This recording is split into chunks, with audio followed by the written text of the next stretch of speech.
So, good evening, everybody, and welcome to the Cultureword National Black Writers Conference. And this event is called Dreaming on Screen. So you're going to get to watch some lovely films this evening, and there will be a Q&A after the films with all of the authors. And just to say a little bit about myself, my name is Cheryl Martin. My pronouns are she, her. I'm the co-artistic director of Cultureword, and I'm a Black middle-aged woman with sort of medium brown skin, sort of shortish, almost Afro-looking curly hair. I'm wearing a bright blue top that's sort of royal blue, and behind me you can see my teal green sofa and a bit of a painting, the bottom bit of a painting that's by a young emerging Ghanaian artist. And on the other side, you can see some pink and white flowers in a blue and white vase.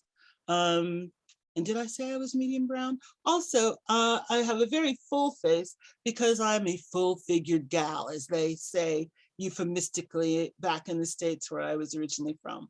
But I've lived in Manchester twice as long.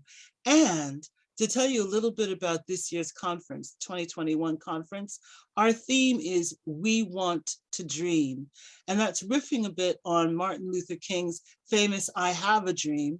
But after talking to a lot of different Black artists over pandemic, I realized that a lot of us just want to be able to create whatever kind of art we want to create. We want to dream and be whoever we want to be as artists, not fit into anybody else's preconceptions about what our art should be, or anyone's tick boxes, or anyone else's agendas. We just want to do what we want to do. And so tonight you'll get to see what some of us have been creating. We're going to start the evening with two films. The first one is called, I have to look it up, Anamnesis, and that's by Yandass and Mandla. And then we have Intoxicated Expectations, which is by Faye Wolf, Cole Bashir, and Claire Ramsaran. And so now I'll just be quiet and you can enjoy the two films. Nobody teaches you how to breathe. Your instinct for survival kicks in the moment, or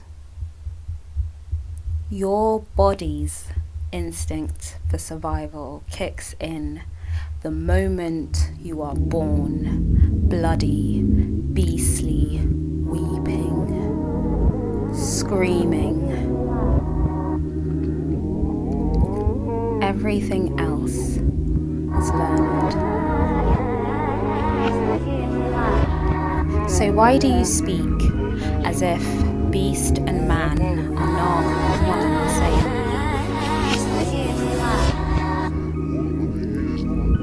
We told ourselves that we are the wiser beings because we made new watering holes and built cities to keep the winds out. I am the spark who devoured myself in order to live. A river once told me the story of time mating with nothingness. How together they created a flame that burned everything we know into existence. Surely you feel it. A storm mightier than any world built by fraudulent hands is among us. Every myth about us says that someday all of this will burn. Even our water is a flame. The willows and oaks are my elders. If it's 7 years of bad luck to break a mirror, tell me, what happens to the balance of the universe when the rain forms ripple ripples on your reflection as you stare into the soul of an ancient lake. Fire doesn't always burn. Sometimes ice does. Some people don't ever preserve their image. Just in case a piece of their soul gets trapped inside. Nobody teaches the ice how to scream when it's smashed to pieces. Yet, it makes the same piercing sound as a hurting child. I wonder what happens when you take up screaming instead of silence as a means of survival. I wish that I never learned this voice, because it's not actually mine. It's old and new and borrowed and blue, and this body is a temporary carriage. It will never outlive the sun. Nobody taught her how to burn, but her death is our guide through each of our days, and still, the stars are closer to your body than you were taught to know. I am the space between ice turning into flames. Who told you it was wise to move away from the earth? Why do you think your beast hideous? Nobody teaches you how to scream, but there's plenty of hands waiting to stitch up your lips as you learn to speak. When did you stop screaming, and how? What did you start doing instead? Did it ever feel like enough of a release? Did you want to stop screaming, or did you never quite figure out how to stop? Some of us scream, and it's only in our minds. We become a pent-up, hearty, heaving stream of errors. How many words sound exactly like their meaning? What images do you conjure in your mind when I say black?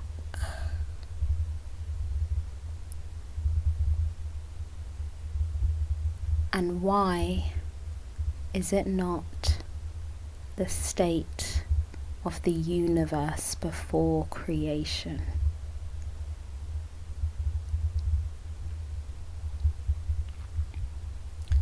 Have you ever wondered why every story of existence holds a sentiment similar to birth?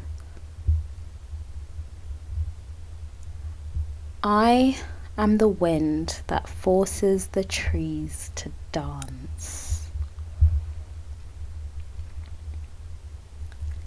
At first, you are nothing. Then suddenly, you are.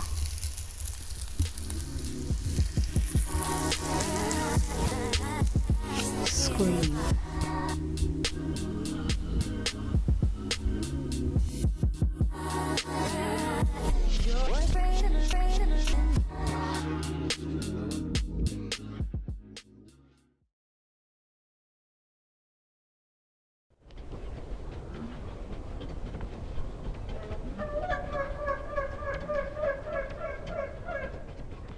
Demerara Estuary, black swans searching for a mate by the docks in this land of many rivers.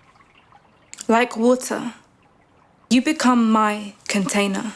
twist of fear grips, cannot fully eclipse need. Shadows of skin and abyss of desire, sweat like stars delicately placed on flesh. Exhaling wisps of smoke from languid lips, they look into darkness, desperate to slake their thirst. We gravitate towards each other, repelled and attracted by our difference and our sameness. He longs for leisure, to know a man from the soft soles of his feet to the crown of his head. And then it starts, touch of a hand, strong yet gentle, sheen of sweat. Pushed together in this dividing world, we play, naming our imaginary children, the perfect blend of Africa and Asia. Searching in this land of many rivers.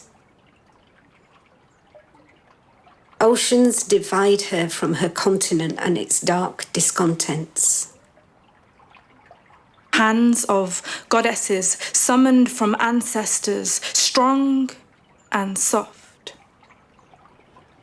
We are on stage with our ghosts, ghosts that strangle the truth, destroy the ancestry we have been so careful to stow away. Like water, you become my container. The echo of slave master and colonial subject ferociously haunts our breath and splits us from rejoicing in our sex.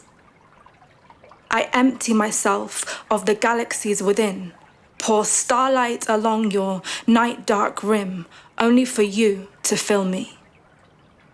I remember. Surrender.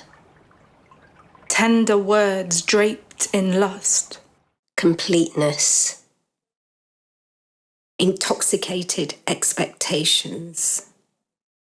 Intellect and expectation are not enough to fool our bodies and minds into uniting. I remember. Tensions so high it sparked fires. Masochistic desire for one perfectly integrated black consciousness. As you kindle, I blaze and roar. At the edge of this sultry universe, the colonizer chuckles. Ashes I become, ashes awaiting more.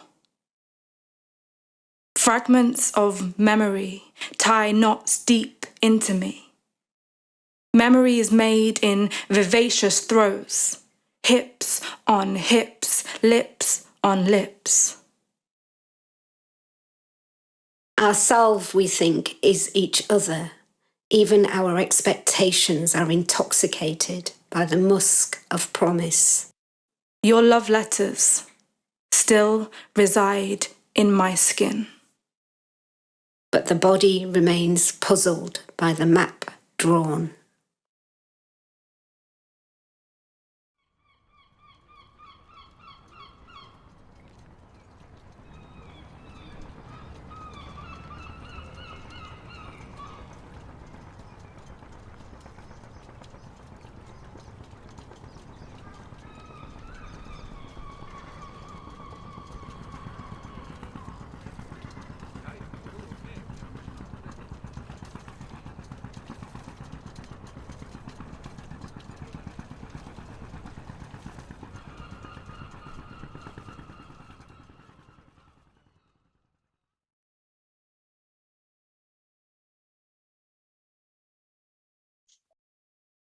Woo! Really great, both films. Thank you so much. The first film, anamnesis, which I'm going to get you to explain what that means, is a new commission this year by Cultureword. And the second film, Intoxicated Expectations, was from a Cultureword workshop called Notes on a Mic Drop, but actually commissioned by Black Gold Arts last year for Decolonizing Theater Festival. And It was absolutely brilliant, both of them.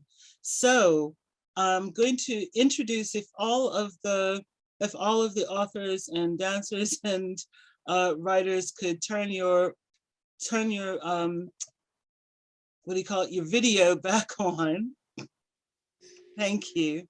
And I'll just do a wee bit of an introduction. I'm going to start with Cole and Claire and Faye first. Let me find it. So for Intoxicated Expectations, that was a collaboration between three women who came to the Notes on a Mic Drop Common Word Queer Black Writers Workshop. And Faye Wolf, who was doing a lot of the dancing. She's a dance performance artist and somatic movement facilitator, primarily focusing on creating space for storytelling to emerge from the origin of body. She explores experiences of marginalized bodies as a collaborative inquiry into this distinctive narrative. Faye recently completed an MA in dance and somatic well-being and is currently discovering how developing somatic tools can enhance collaborative exchange and performance. And the reason we don't have Faye Wolf with us tonight is that she's also really almost about to have her baby. So good luck with the baby and everything, Faye, and we miss you tonight. Cole Bashir is a poet by night and psychologist by day. She identifies as a queer lesbian of color with Yorkshire leanings. Her work mostly emerges from collective writing and creative spaces with a strong emphasis on raising marginalized voices and from a value base of social justice. Her writing has made an appearance in Common Word Sounds Above 80 Decibels and Drift Cuts anthologies.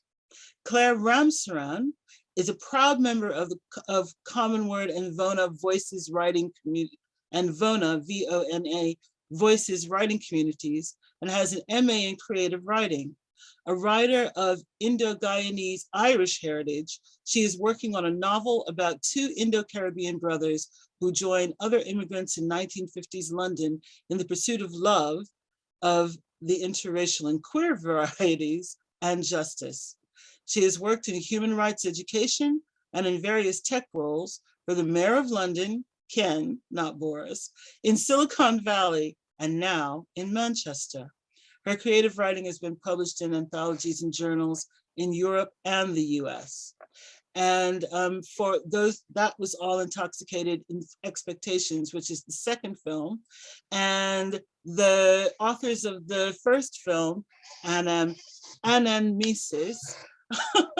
mandla and Yandass are together, and they're going to give their biographies themselves. Go. Hi, my name is Mandla, and I'm a writer and performer. I was born in Zimbabwe, but I was raised in London, and now I live in Manchester. Yeah, I never really know. I always try and swerve sending bios because I don't really know how to talk about what I do. But I've worked with Cheryl quite a lot with Black Gold Arts. And I've been working on my solo show as British as a Watermelon recently. And yeah, just words are my thing. I'm in a love affair with words, and I just kind of chase them around basically. So yeah, that's me. Thank you. Yeah, thank you. I'm Yandass. I'm an actor, so I've appeared in things like Macbeth, Jubilee, The Royal Exchange, and Lyric Hammersmith. I'm also a director, so I've recently directed Voga, which was at Manchester Museum with my company that I founded called I Impact. I'm also a dancer, appeared in shows with Manchester International Festival and Boy Blue Entertainment, and shows at home, quite local. And I'm also a choreographer, so I've just recently worked on The Walk with Amal for Manchester International Festival, and I've also worked with Matt Fenton for the Contact opening show, Everything All of the Time. So I'm a multimedia artist, and I've got a lot of my work, quite a lot of in Manchester, but I'm looking to kind of like branch out with my company, impact. Yeah, thank you. Well, thank you. Everybody is so fabulous. I've just been blown away just listening to people and, you know, seeing what everybody is doing. What Mandla didn't mention is that they were also part of the Arts Council's Horizon Showcase at Edinburgh Festival and are now part of an LGBTQ young writers group at the Royal Court Theatre in London. So just a little bit more fabulousness to add in there. And if people could be dropping your questions, if you have questions about the films, into the chat, that would be really helpful. But I will get started. I'm going to ask Intoxicated Expectations crew first. How did you? I mean, I know this, but other people don't. But how did you come to create that film? What brought a what? How did you settle on those themes? Do you want to take that, Cole, or shall I? Yeah, go for it, Claire. Okay, well, I'll start it off. So basically, we were all at the mic drop workshop that Cheryl was running at Common Word, and we were looking back. Common Word has an archive that I think is like 40 years worth of material of Common Word writers, and we were looking back at writing from Black lesbians of colour from the 80s, and then responding in current time to what that evoked in us. So then the three of us wrote individual poems, and then Colin and I worked to edit them and weave them together. So what you hear in the film is our three poems like woven in with each other. And then Faye kind of ran with the dance interpretation and the film, you know, the filming. So I think we took the writing side, the editing side of it, and she took the film dance side of it. Do you want to add anything into that, Cole? No, I think that's the how of it, isn't it? Yeah. Yeah, not the why of it, but it's the how of it. Yeah. So if we looked at the why of it as well, it's sort of, you were saying that it's the interweaving of your three responses to poems in the Common Word archive from the 80s, about Black lesbian lives in the 80s. So do you want to talk a little bit about why that response, what that means for you? Do you want to take that, Cole? Because I think yours is more a direct response. Yeah, I suppose from my perspective, we each had individual responses, and they were really quite different. And it was really quite interesting because, you know, like, there's lots to say about each of the poems, but I guess Faye's felt a little bit more sensual, physical, embodied. Mine was quite cerebral, and I wrote the poem Our Expectations Are Intoxicated, where the title came from. So it started from a cerebral place. And there's a bit of discomfort for me in reading the poems and some of the themes, just in terms of how we collectivize as different marginalized communities and the inherent dynamics that are sometimes ignored as we try and push for this kind of political solidarity without really addressing, community interrelations and intersectionality. We really don't talk about it amongst each other. And I suppose for me, the lead-in was cerebral, and it ended up being really embodied in the poem that I wrote.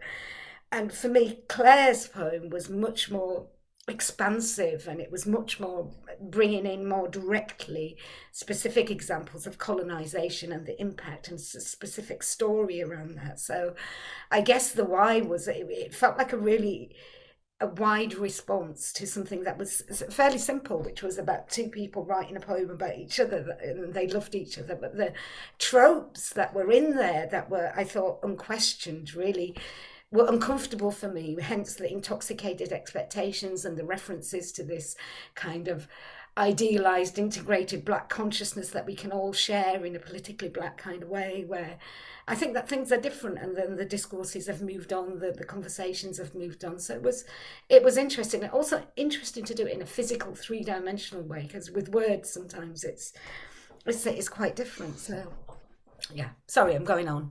No, you're not going on. That's what you're here for, is to explain, how you came up with the images. I'm going to chop and change a little bit and go to Mandla and Yandass. And first, how do you pronounce the name of your film and what does it mean? I'll let Yandass take this one because I am terrible at naming things and you chose this. Yeah, yeah, from a minute. Anamnesis.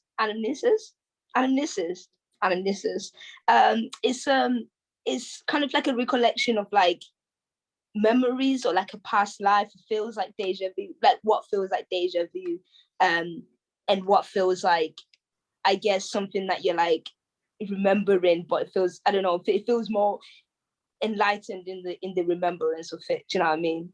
Okay. Yeah, that's what I think I get from it. Okay, thank you for that. And I'm going to go to a question because it's about your film from the audience. Daniela Placide asks, for the artists of the first film, there was a line in the voiceover, when I say the word Black, what do you think about? And why isn't it the state of the universe prior to existence, which might not be quite what it was. Why did you choose to phrase that line the way you did? Like, I think, and for me, to be fair, I think that's actually the sentence that really sums up. Sorry, getting a call. I think that's the sentence that kind of really sums up for me the piece. So I think it's quite interesting that you picked that out. But yeah, I'll let you answer that. I think that we had so many, like, so I wrote the piece out of just conversations that Yandass and I had after Cheryl gave us the "we want to be free to dream" prompt, and we were just talking about like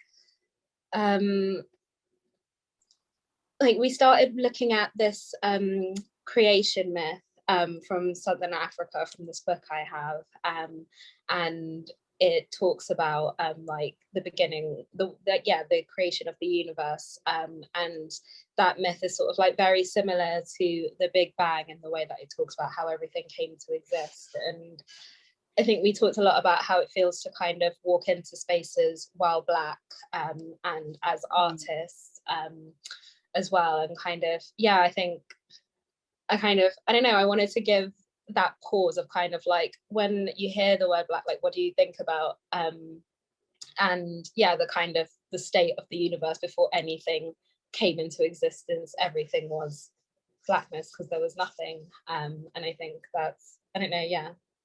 Yeah, it's hard to explain how like things come into the mind. I feel like I just kind of think in like poetry, and like, yeah, it just came naturally out of like the conversations that we were having as we were trying to figure out what this would be. Well, I think that's fabulous that you think in poetry and it just naturally flows. Can you unpack a little bit? You said that you were thinking about walking into spaces as a Black artist. I mean, obviously the work of art is your response to that, but can you explain a little bit about what you mean?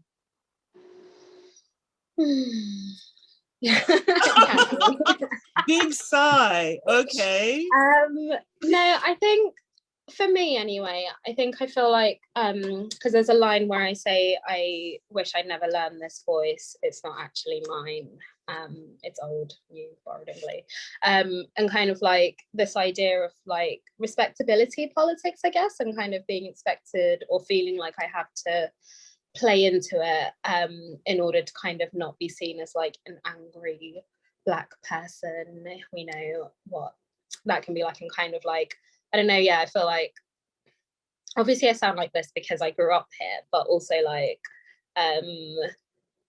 there was like an effort to stop what, like, I didn't always sound like this, and I feel like, yeah, when I was young, I definitely made an effort to mold my voice to fit around everyone around me. And I kind of feel like, yeah, I don't know, there's like, yeah, there can definitely be situations where I kind of feel like I need to like hold back on what I actually want to say, or what I actually want to, or what I actually think in situations, just because, yeah. Okay, I think I'm assuming that everybody understands respectability politics. That's the idea that you mold yourself basically to be more pleasing for the white gaze or for the Western gaze. You turn yourself into you know, the good immigrant or the good Black person or the quiet Black woman with the modulated voice, you know, or whatever, take up less space, don't be angry, blah, blah, blah. Well, you know, it's like I'm 40 years on from where you guys are. And I can tell you, I've decided I don't care about any of that anymore. And it's like, I'm going to take up space. I'm going to be loud. When I lose my temper, it's for a reason. It's usually for a reason. It's not for nothing. And I think that whole thing, that's part of what We Want to Dream is trying to get at, is that whole thing about molding yourself to fit somebody else's expectations or to be acceptable to someone else. It's turned into a theme throughout the day, actually, is this idea of, you know, we are our own universe and we will create what we want to create. And the rest, you know, the rest of it just doesn't matter. To go back to, sorry, Yandass. sorry to cut you off there, Cheryl. Just to kind of like jump on actually with that point as well.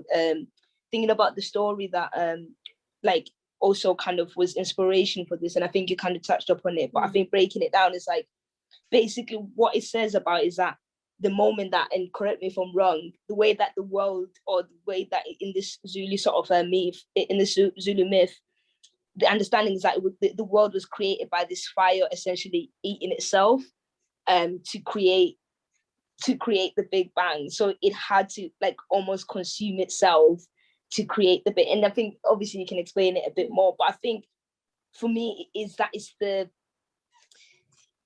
unknown, it's that kind of like unknown power and that roughness that it almost, I don't know, I can't quite put it into words. And I think what in terms of the parallel of what you're saying, I think about your voice and what it feels like to be in a space, a Black person in a space. And I guess that's why I was saying that that line about the universe felt like a very good summary of the whole piece, because it was the parallel of like the state of creation, and also the fact that actually the Zulu tribe, the Zulu myth, the Zulu tribe is kind of, it has its own understanding of how the world was created, but actually there's this very Western understanding that we've been sort of like spoon-fed, and each culture has its own understanding, and that thing that, you know, we're not the wiser generation. There's actually people that knew about the Big Bang, but not maybe in the way that, you know, we've been told, or in the way that we sort of understand it now. But yeah, sorry, I know that was like a lot of waffle, but I think that's essentially what this is. It's a lot of these ideas sort of going into each other, and I think you kind of summed up the piece very beautifully with all these lots of different ideas. Well, it's not waffle. It's wonderful to hear. It's like what we want to hear is people's creative process. So thank you for all that. I'm going, you know, it seems crass to, you know, cut and change between the two groups, but I'm trying to give everybody a chance to explain themselves. I found it interesting that the imagery in both of those films was pretty similar about the landscapes that you went to create it. A lot of water, a lot of greenery, a lot of nature. And that line about the universe, and then in Intoxicated Expectations, there's a line, I empty myself of the galaxies within.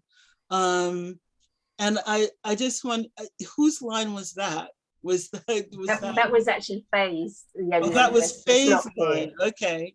But I did also notice that parallel, because I think the piece that Yandass, isn't it? Yandass and Mandla did, that had a lot of kind of elements of fire and water and ice, and that was very similar to ours. And I think some of those elements are about, you know, refer back to migration, because water, people crossed water in one form or another to move around the world. So that was, you know, I think we were conscious that some of those things spoke to migration as well as just being imagery as well.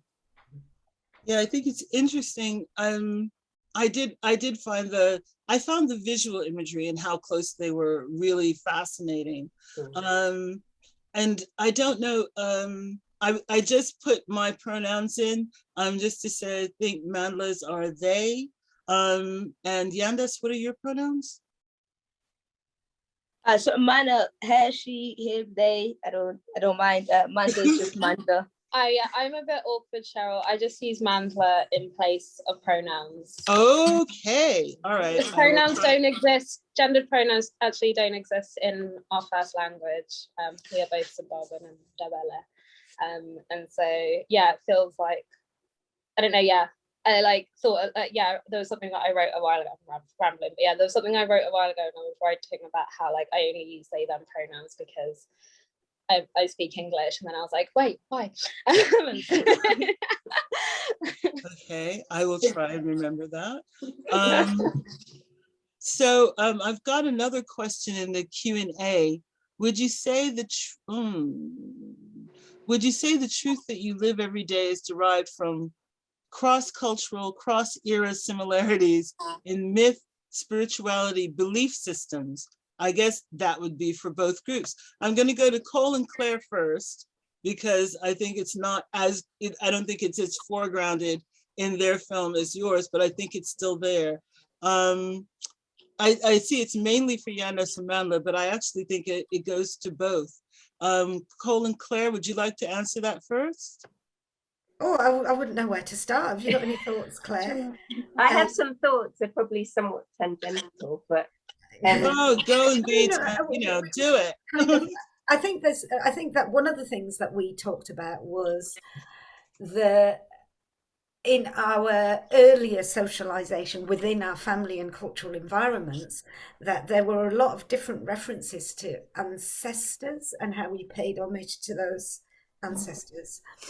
So I think that, yeah, so we did enter into those kinds of discussions, and there's a reference to that. And I think it's about, if our expectations are intoxicated, let's go to where it started and trace that narrative through history and see what actually is ours and what has been imposed on us, and changes our internal landscape to change our expectations. So I think maybe in that way, I don't know if that quite reaches it.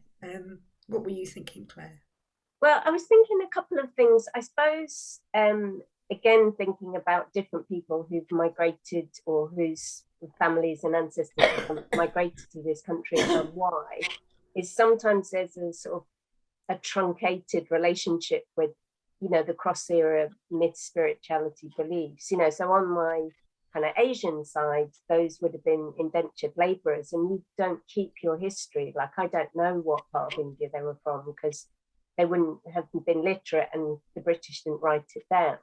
And the same, and even more with people whose ancestors were enslaved. Nobody was, writing down, oh, your person came from this area in this village, So that notion of having cross-era myth spiritualities is like, you don't always have access to that era for yourself personally, because that's been cut off, that link. So I was thinking about that. And then sometimes I get the question, and I'm sure, all of us have complex identities, but as someone who's got like Indian, Caribbean, Irish heritage and is queer, people will say to me, well, do you feel more queer, or do you feel more Irish, or do you feel more this? And it's like, it's contextual. If somebody's being offensive against one of those groups, that probably comes up for me more, or if it's relevant. And then sometimes I'm not thinking about any of those, it's because it's into, and I think when you're younger, for me, I thought about my identity all the time. And as you get older, it just gets integrated into yourself. And it's not that it's not really important, but it's just not at the forefront all the time. So I think that shifts over time, and I know that's not quite what the question was asking, but that's what occurred to me when I heard it. That's interesting. I mean, part of what's going on today as well is intergenerational, discussions among queer, Black or brown or lesbians, or just queer people, and how things shift as you get older. That identity was more important to you when you were younger, and then it begins to shift into something else. I don't know whether Yandass and Mandla think that applies to them at all. But just to ask the question again, would you say the truth that you live every day is derived from cross-cultural, cross-era similarities in myth / spirituality / belief systems? I don't understand. I don't know. I think for me, yeah, I do kind of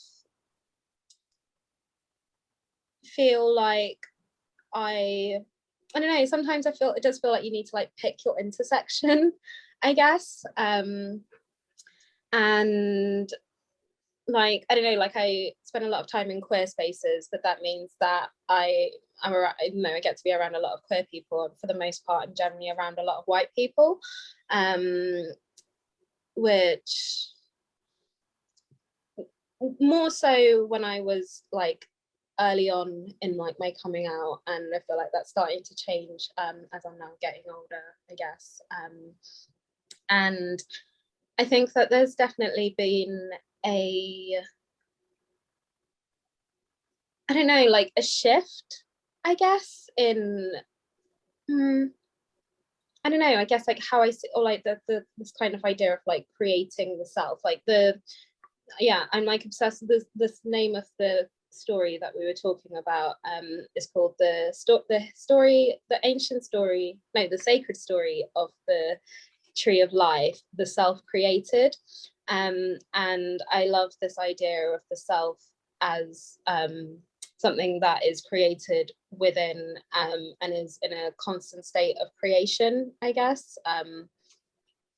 And which I guess kind of means the self doesn't really exist in a way, because it's always open to changing and altering. And I feel like that's kind of how I've been in my life. Like my idea of who I am as a self has changed a lot, and is still changing. My pronoun, like, yeah, when we met Cheryl, I used different pronouns, and now I'm, you know, and yeah, I don't know if that's to get the sense, but like, yeah, I guess I am definitely inspired by myth quite a lot. And I guess like I was raised very Christian as well, and so I think like, yeah, I'm spending a lot of time right now trying to be engrossed in other mythologies that are less oppressive in the ways that they came to the country that I'm from, and the reasons why my family are now Christians, etc. So yeah, I don't know.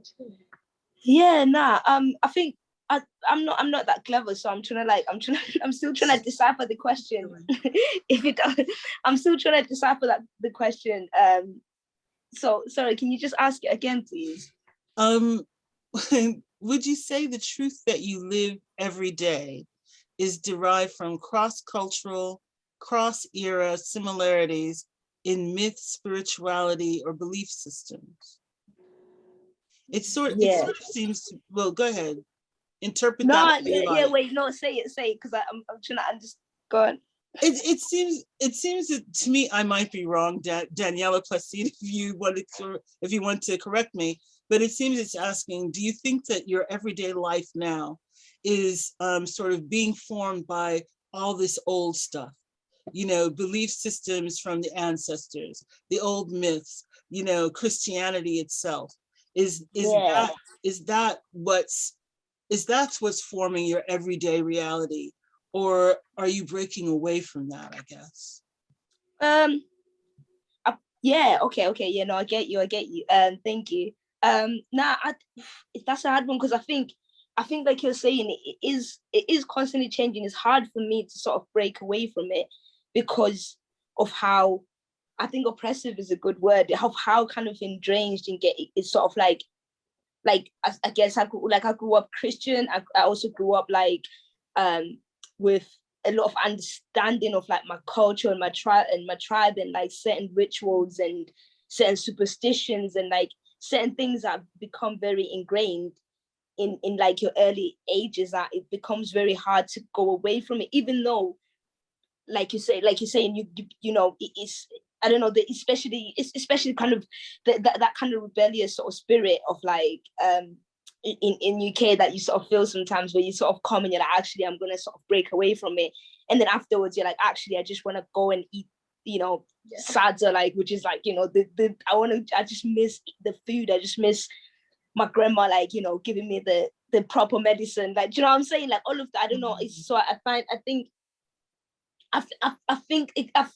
for me anyway, there's a point where I kind of tried to move away from it and sort of move away from certain beliefs and ideas that I grew up on. But then I find that they're coming back, and I'm choosing what I think should apply to my life and what I want to carry forward, and what I think is actually, it was just a bit too old.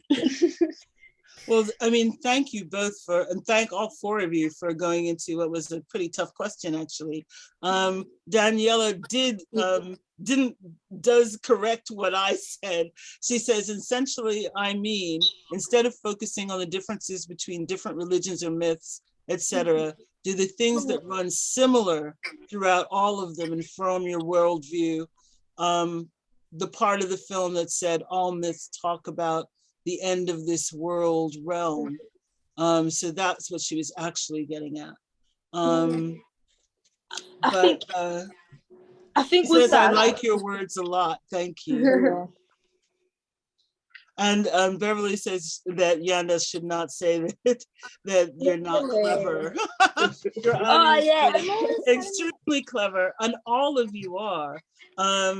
I would say that if you have another question. I meant Western clever, English academic Western. Okay. I think in relation to what Daniela just said, to clarify, like there is something that's very jarring there about like how like people were essentially saying kind of the same thing but in different ways, but then somewhere along the line someone decided that this way of saying this is the way that everyone should say this, and therefore when you think about it, people are like, the stories do have a lot of like similar messages and ideas, and even the idea of creation itself is that crosses over with like the scientific understanding of like what creation is. And like, I guess in my understanding, there's Zulu's ways of understanding what they were researching. You could almost imagine that someone did probably research and find that out, but that's how they made logic to it. And I think even the whole 7 days Christianity, like the world, one day was like the river, that could be a million years, which scientifically is backed up. Do you know what I mean? So I think, I don't know, it's hard to not go crossover with it.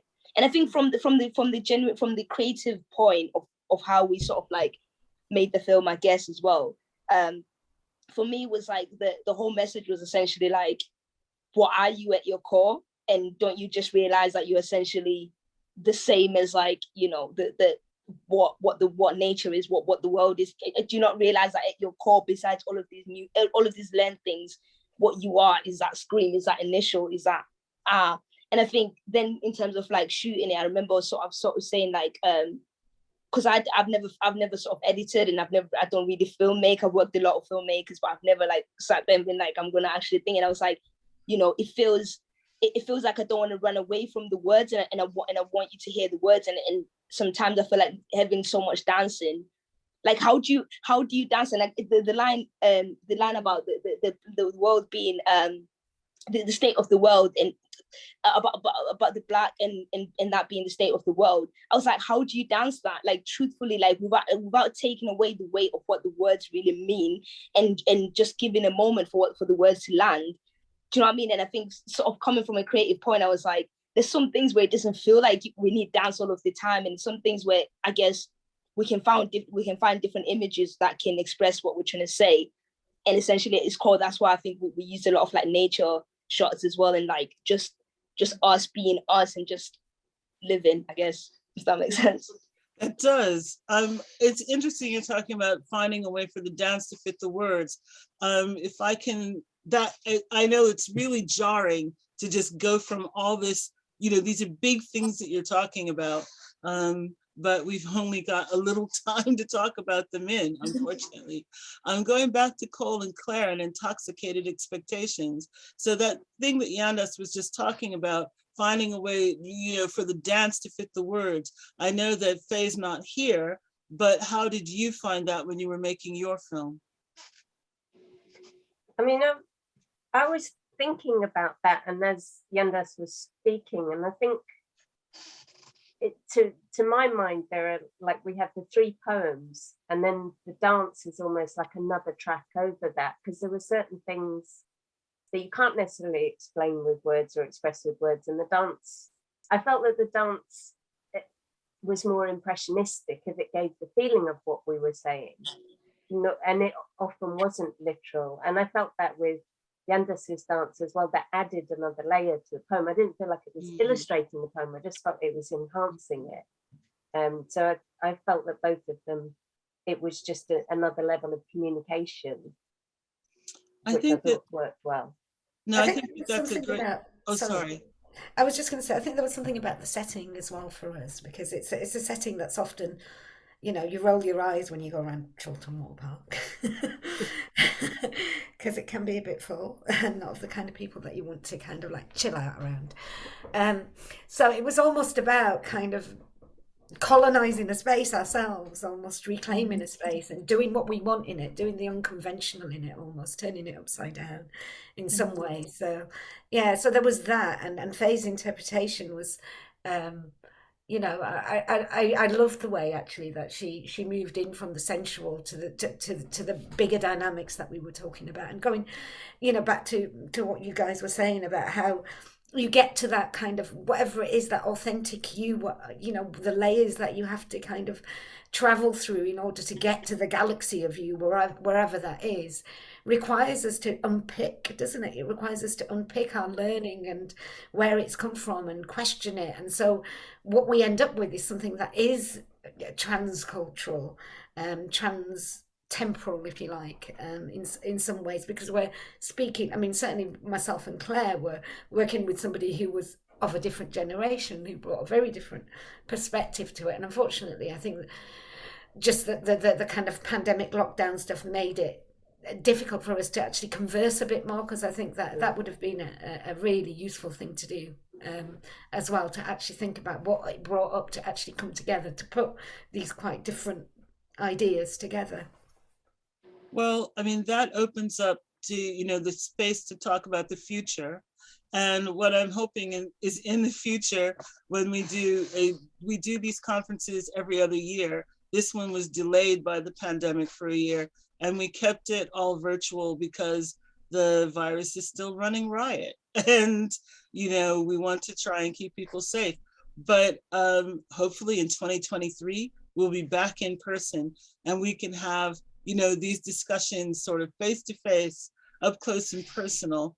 And I'm just hoping that happens. And also to see how that changes, how this, because the pandemic, you know, it's never really going away. So how this has changed how we make art for the future.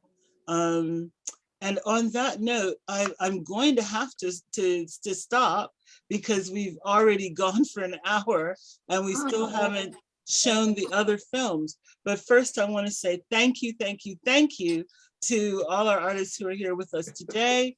That's Cole Bashir, Claire Ramsaran, and big up to Faye Wolf, who's off making a baby, and for Intoxicated Expectations. And thank you to Yandass and Mandla for, you know, their lovely film, Anamnesis. And the poll has just popped up on the screen. And the reason why we have the poll, we are an Arts Council National Portfolio Organization, which means, and we're a Black-led one as well, which means that we get regular funding every year from the Arts Council. But in order to keep that funding going, we've got to evaluate things.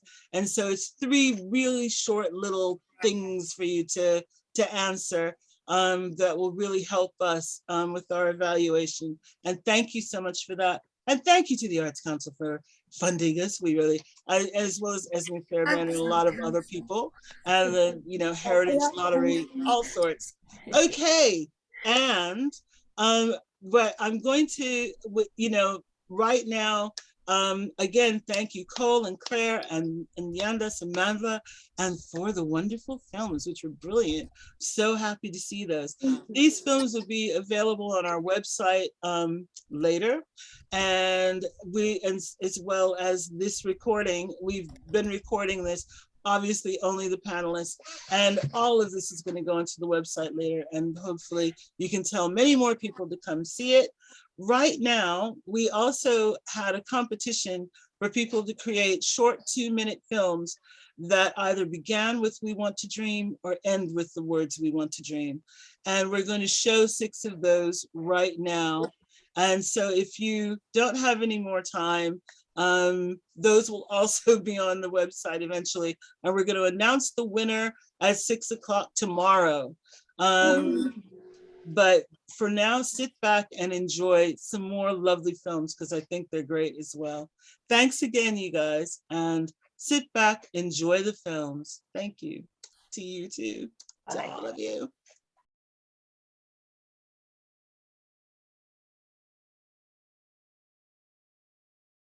Remember, we want to dream of a sun not too hot to burn our skin, too bright to block our vision, too scarce to numb our senses. But you know the sun cannot undo its sunness unless your head paints it the way you want it to shine. We all want to reach the peaks and feel the proudness of clouds. You still have to remember that sometimes our feet get tired and sore from climbing, but it's never too late to learn the art of flying. We get frightened as we fight back the winds that destroy every feather of our wings. Only when we know the dynamics of wind flow and follow the currents, we will face our fears and be part of the storm. What color is my poem and why does it matter? I'll write whatever I dream, whatever translates the ache, whatever my heart wants to scream. I'll write a woman with wings made of sunset water. She can only fly at night. I'll write a girl with hair that makes gravity despair, and nobody will try to touch it or take it or ask how much. I'll write a man with brown dove skin and stars freckling his cheeks, and in chapter 2, he tries to give his body back to earth. In chapter 3, his father holds him, bathes him in tears, says stay, says I've been there and I am here now. In chapter 4, they cry together and the sound is a choir of wails. I write an alien who crash lands on Earth on the way to a wedding on Saturn's first ring, wakes up on a street in town, hears the word homeless for the first time. Where she comes from, no one sleeps hungry. No one sleeps alone. I write an alien who looks like me. I write an alien who doesn't matter what size wall should we build around our imagination. If you don't like it, write it yourself. Because we writers refill our pens by tucking them under our pillows. We writers can fit a whole world on the pizza-greased edge of a napkin. We writers are hunting for every answer to what if. So what if our poems, our novels, our stories don't fit in the sliver of space you left on your bookshelf? Nobody will tell us what we want to dream.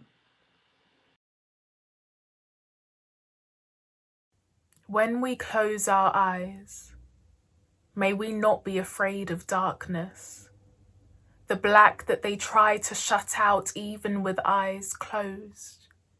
May we embrace stillness for a moment, soak it in sheets of rest and wring it out with hands that know the palms they were birthed into, the world which welcomed them. Trees which stood the test of time to wave blessings over its loved ones. Mother Earth knows best. May our spirits be lifted, ambitions nurtured, fed with encouragement, purpose always fulfilled, poured into roots of wisdom and planted in rooms that were always meant for our presence, a presence that could never be questioned. We do not want a confused mark next to our names, let alone hashtags. A cloudiness under glass ceilings meant to be broken. We want to dream. When did you stop being clay? Who took fire to your vulnerability, burnt the belief out of you, who made you afraid? So much so that you promised yourself you'd never be hurt that way again. Who stripped all of your softness away, hardened your edges, dried out your spirit, made you so rigid that you'd rather break than change? You, an ever-evolving work of art, and Michelangelo in the making, Edgar still to be determined, so full of possibilities. When did you stop believing that you could be shaped and changed and at any moment start again? Never perfect, always progressing, never expert but always learning, never quite complete but in every moment a masterpiece. What you now see as rose-tinted, you used to see as gold. So tell me, at what point did you become old? Not old as in age, but old as in stale, old as in old you would laugh and she would dance. She could build whole palaces just out of sand. She would see starships where they lay only clouds because she was clay. A handful of possibilities waiting to be, a million masterpieces ready to be free clay. I hope you know it's not too late. Even old clay can be made malleable again. I took the liberty of looking up the instruction. Step 1, rehydrate. Immerse yourself in a bucket full of faith. That is to say, you are a living, breathing fairy tale. So let all the possibilities permeate. Step 2, seal. Block out the naysayers. Do yourself a favor, cover yourself in prayer. Step 3, wait. This will take a lot of persistence and a whole lot of patience. But give yourself grace. Go at your own pace. And should they ever seek to make you stale once again, you tell them, please, leave us be. We want to dream.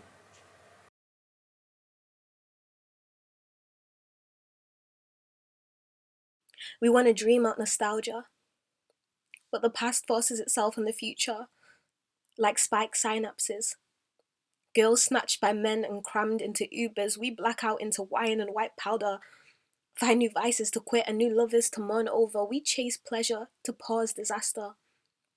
In the ceasefire that is wonder. The worst thing that can happen is that nothing happens or everything happens at once. We fade into our metal slabs to forget the morgue and its metal slabs. We sink into the matrix that is Instagram whilst thirsting for eternity and extinction. We feel obliged to walk miles for the steel machine. Every breath is a blink, void in a glaring black hole. Every success is a prayer swallowing exile. We bite our nails while thinking about the bills and emails and smile about the big picture and cry about the details. Nothing makes sense when we think about it, so we all try to have the good sense not to think about it. Find ways to make thoughts stand still or else time will remind us of its restless hands. We ache to experience more than waking life can stand. Some days we see God in the taxi man, or dream God in the girl who scans our Copperberg cans. Sometimes we see God in the way the clouds dance, so certain God grew inside Harriet Tubman and Anne Frank. We know God is the spitting image of Basquiat, dazzlingly brilliant and black. We know God is an old friend who comes every now and then to sit in our garden and paint the sunset. Sometimes we laugh because we know the God in us hasn't died yet. We no longer fall for walking cliffs, the eye edge of eclipse. Familiar darkness that distracts us from our own abyss. The nightmare of news. The limits of love, opinion, and politics. But we're awake now. On writing us. If we tell you no, will you go ahead anyway and walk on the breath from our mouths as it sighs and stutters? If we tell you yes, will you reshape the pieces of our soul that spreads itself across the blank page, smudging the edges, blurring? If we tell you she can fly with wings as broad as the back of a mother, will you clip them cleanly? When we show you the ways in which she is whole and flawed and fantastically made, will you type in stereo? When we pour out the words that for years were held back through your disbelief and we enunciate each syllable, will you finally believe that we are complete and we want to dream.